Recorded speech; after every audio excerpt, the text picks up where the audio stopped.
चला राम राम मंडळी, सर्वांचं स्वागत आहे आपल्या वेदाला कट्ट्यामध्ये.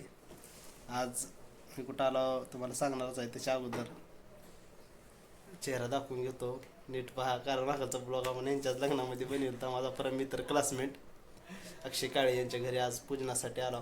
त्यांनी बोललेल्यात दोन कारण आहेत, एक पूजा बी होती आणि दुसरं एक मैत्रीच्या नात्यानं बघणं बी होते. घर तीन कसं आहे काय नाही. कारण गेले आमचे 10 ते 15 वर्ष झालं चलत आलेली दुस्ती आज या ठिकाणी आम्ही आलो बघणार आहोत. तर मित्रांनो, या ठिकाणी अक्षयच्या आईने सुंदर असं चहा आणि माझ्यासाठी दूध बनवून आणले. तर मित्र या ठिकाणी पाहत असाल तुम्ही, फोनमध्येच आहेत, मोठा माणूस आहे. अक्षय कसं वाटतं लग्न करून? सध्या तर मस्त वाटतंय, पुढचं बघू. नवीन नवीन सुरुवात आहे. होत राहते काय नाही, 1-2 वर्ष काय वाटत नाही दोस्ता, पुन्हा पुन्हा वाटतंय. सुंदर असं बघा हो का, रुकवत 3 अतिशय मोठा असं कपाट या ठिकाणी सासरे बुवान दिलेले आहेत. चला तर आता थोड्याच वेळामध्ये आम्ही पूजन 3 मांडणी करून सुंदर आम्ही दिलेले फोटो कुठे ठेवले माहित नाही, परंतु बघा दुसऱ्याच्या फोटावर बघा. म्हणजे अजून गिफ्ट 3 काढायचे, फोटो 3 लावायचे. तर आधी सत्यनारायण करून घेऊ म्हणला, त्याच्यामुळे चला म्हणलो आता.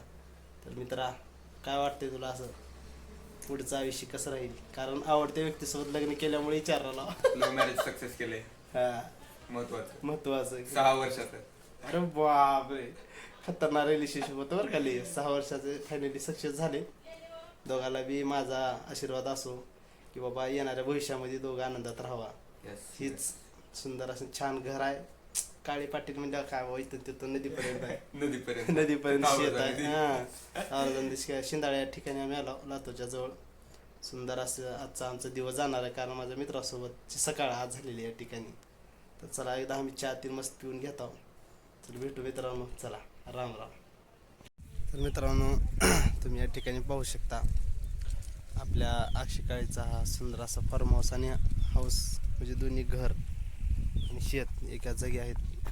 तुम्ही जर या ठिकाणी खाली पाहत असाल, पूर्ण खाली नदीपर्यंत तोरणा, नदीपर्यंत पूर्ण जमीन त्यांचीच आहे मित्राची. अतिशय सुंदर तुम्ही पाहू शकता. इथं छान छान फुलं वगैरे, लय मस्त अतिशय फ्रेश वातावरणामध्ये घर आहे. खरंच मला अगोदरमध्ये बसल्यावर वाटलं की छोटंसंच आहे, परंतु पुन्हा इकडं आल्यावर असं कळालं की एवढं मोठं घर आहे. गावच्या साईडला शेत आहे आणि तिथंच ह्यांनी सुंदर असं बांधकाम त्यांनी केलेलं आहे. साईडला वैकुंठ धाम पण आहे, तुम्ही पाहू शकता माहिती व्हिडिओमध्ये. तर हे पूर्ण खालीपर्यंत यांची जमीन आहे. अतिशय छान भरपूर असं पाणी, सुंदर शेती आहे मित्रांनो. ही दाखवा म्हणलं तुम्हाला सर्वांना. कशी वाटली नक्की सांगा. चला.